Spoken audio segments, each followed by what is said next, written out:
আমি গ্যারান্টি দিয়ে বলতে পারবো এই রেসিপিটি অনেকেই ট্রাই করেননি এখনও। এটা খেতে কিন্তু দারুণ মজাদার, যার প্রমাণ আমি নিজেই। বানাতে বানাতে অর্ধেক খাওয়া শেষ হয়ে গেছে। এটা খেতে যেমন মজাদার তেমনি বানানোও খুবই সহজ। হ্যালো এভরিওয়ান, আসসালামু আলাইকুম। কেমন আছেন সবাই? আশা করছি সবাই ভালোই আছেন। হাজির হয়ে গেলাম আপনাদের সামনে নতুন আরও একটি রেসিপি নিয়ে। অনেকে আমার কাছে জলপাই সত্ত্বর রেসিপি চেয়েছিলেন এবং কয়েকদিন ধরে আমার ছোট ছেলেও আমার কাছে বিশেষ অনুরোধ করছিল আমি যেন জলপাই সত্ত্বটা তৈরি করি। কাঁচা আমের সিজনে তৈরি করা কাঁচা আমের আমসত্ত্বটা তার কাছে খুবই ভালো লাগতো বিধায় সে এবারও জলপাইয়ের আচার দেখে আমাকে বারবার বলছিল আমি যেন জলপাই সত্ত্বটা তৈরি করি। সেই অনুরোধ রক্ষার্থে আজ তৈরি করে নিলাম জলপাই সত্ত্ব। জলপাইগুলো প্রথমে আমি সিদ্ধ করে নিয়েছি, সিদ্ধ করে তার বিচিটা আলাদা করে নিয়েছি। এবার ম্যাশ করা পুরো জলপাইটাকে দুই ভাগ করে আমি ব্লেন্ডার জারে দিয়ে সামান্য পরিমাণ পানি মিশিয়ে ব্লেন্ড করে নিব। একদম স্মুথ একটা মিহি ব্যাটার তৈরি করে নিব।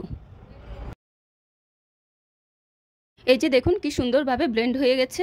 এখন এটি আমি একটি প্যানে ঢেলে নিব। একে একে ম্যাশ করা সবগুলো জলপাই আমি ব্লেন্ড করে নিয়েছি। এবার মিডিয়াম আঁচে কিছুক্ষণ জাল করে নিব। কিছুক্ষণ জাল করা হয়ে এলে আমি এখানে দিয়ে দিব 2 কাপ চিনি। এবার চিনিগুলো ভালোভাবে মিক্স হওয়া পর্যন্ত আমি এটা নাড়তে থাকব যেন প্যানের তলায় লেগে না যায়। এবার দিয়ে দিচ্ছি পরিমাণ মতো লবণ, ধনিয়া গুঁড়া ও জিরার গুঁড়া। ঝাল পছন্দ হলে একটু বাড়িয়ে ঝাল দিতে পারেন। আমি এখানে বাচ্চার জন্য যেহেতু করছি তাই পরিমাণ মতোই হালকা ঝালটা দিলাম। এবার নেড়ে নেড়ে মশলাটাকে ভালোভাবে আচারের সাথে মিক্স করে নিব। মিক্স হয়ে এসেছে। এবার আমি দিয়ে দিব ভাজা মরিচের গুঁড়া এবং দিয়ে দিচ্ছি 2 চামচ ভাজা পাঁচফোড়ন গুঁড়া ও সামান্য পরিমাণ বিট লবণ। এবার এই মশলাগুলোকেও ভালোভাবে আমি আচারের সাথে মিশিয়ে নিব।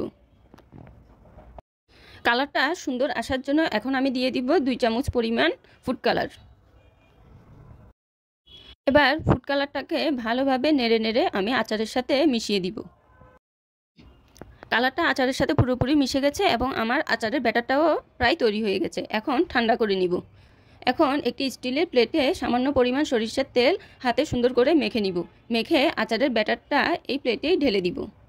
ঢেলে ভালোভাবে সমান করে নিয়ে এটা 2 থেকে 3 দিনের জন্য ভালো করে রোদে শুকিয়ে নিব। আমার বারান্দায় সকাল থেকে দুপুর পর্যন্ত খুব সুন্দর রোদ আসে। এই রোদে আচার শুকালে 2 দিনের মধ্যে আচার শুকিয়ে সুন্দরভাবে তৈরি হয়ে যাবে। 2 দিন পর আচারের অবস্থা দেখুন কি সুন্দরভাবে শুকিয়ে গেছে।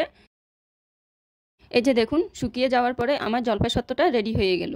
এখন আমি একটি স্প্যাচুলারের সাহায্যে জলপাই সত্ত্বটাকে প্লেট থেকে উঠিয়ে নিব এবং এটিকে কেটে পিস পিস করে নিব। কাটার পরে পিসগুলো দেখতে কিন্তু খুবই সুন্দর হয়েছে। এই যে দেখুন জলপাই সত্ত্বটা দেখতে কি দারুণ লাগছে, খেতেও কিন্তু অসাধারণ মজা হয়েছিল। টক ঝাল মিষ্টি জলপাই সত্ত্বটা যে কেউ খেলেই মন ভরে যাবে। আমার রেসিপিটি ভালো লাগলে অবশ্যই লাইক কমেন্ট শেয়ার করে পাশে থাকবেন। আজ এ পর্যন্তই। দেখা হবে নতুন কোনো রেসিপি নিয়ে। খুদা হাফেজ।